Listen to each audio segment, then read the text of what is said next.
I don't know about you, but sometimes as an LSU fan, do you get tired of our fan base's, how do I put this, overly emotional overreaction to everything? Are you? Are you bothered by that? Because I am. I understand. LSU should never lose to Florida State, to A&M, and it hurts to lose to a team like Tennessee, no matter what they're ranked. But hearing LSU fans who could have elected Kelly president for life on November 5th, the week after, are now saying, after this loss to A&M, as catastrophic as it is, as ugly as it is, as much of a wasted opportunity as it is, losing a chance to be in the college football playoff, which you do not throw those opportunities away lightly, as bad as it is literally what Brian Kelly said. It is a bump in the damn road.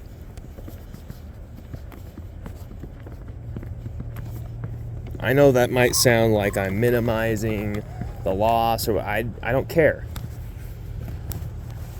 We saw the same game you did, and we know that team can play a billion times better than that. We're not here to talk about the quarterback situation as much as I feel the quarterback situation has defined the season LSU have had, good and bad. Yes, on Saturday it was bad as well, but, you know, for those who are saying Jaden Daniels is the ruin of our team and all that, well, without Jaden Daniels, LSU aren't even in this spot.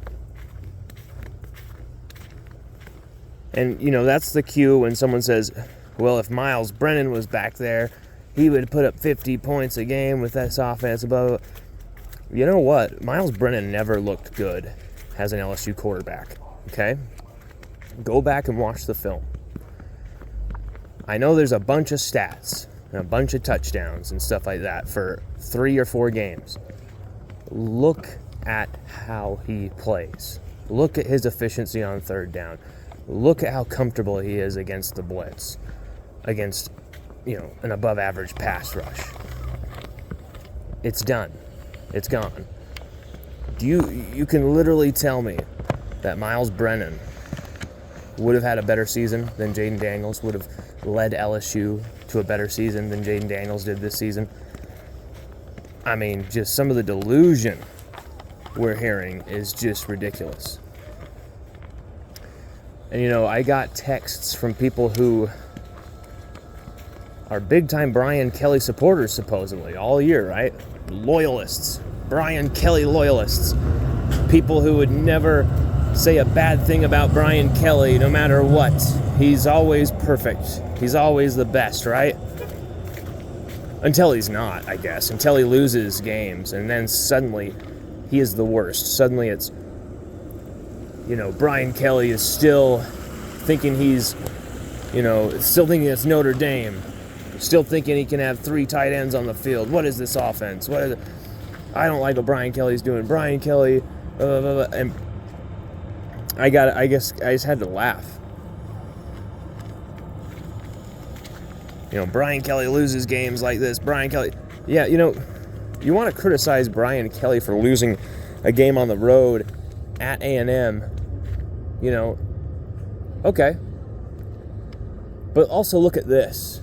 The fact that he's the first LSU head coach ever to win road games at Auburn, at Florida in the same season. In the same season, the first LSU head coach to do it. Led the first LSU team to this place, to this point. Taking down 2 top 5, top 10 teams. Sorry, not top 5, top 10.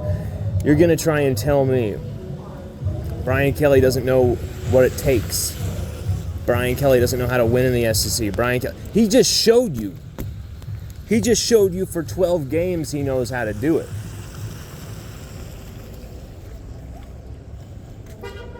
Three losses. Three losses. Just 3. In a season with a rebuild.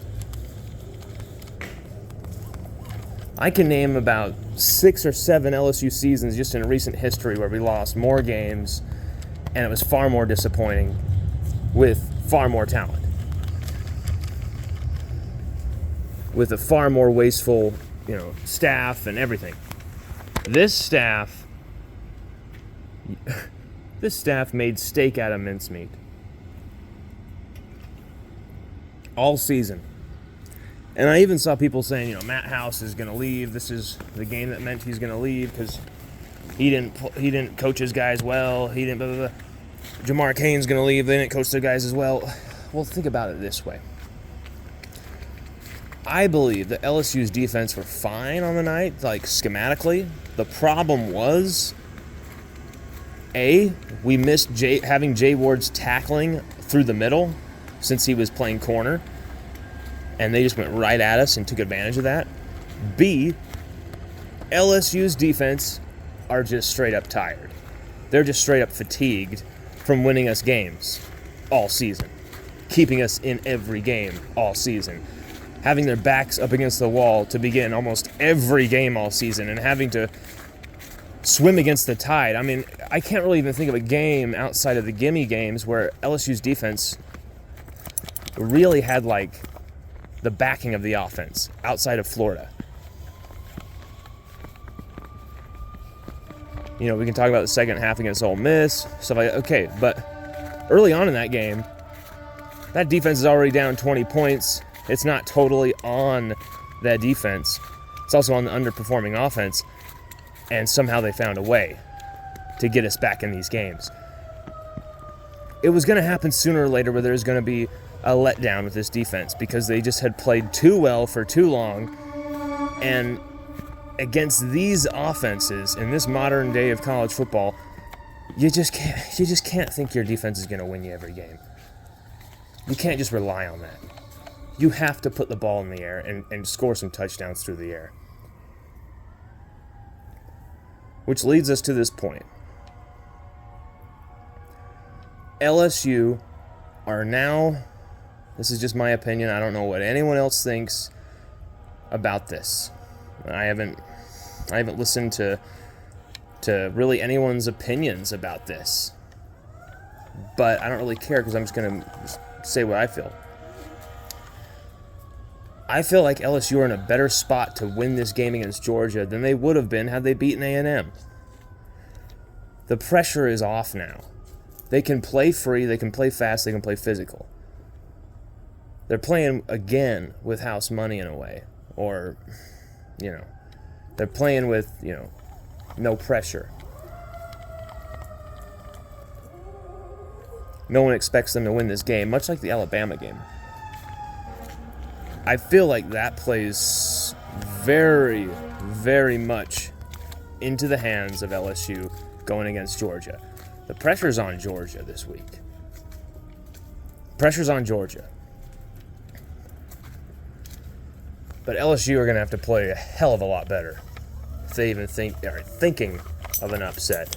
And it begins with the trenches and ends with throwing the football in the air and really actually making Georgia defend every blade of grass. Everyone, have a good one. Stay sane.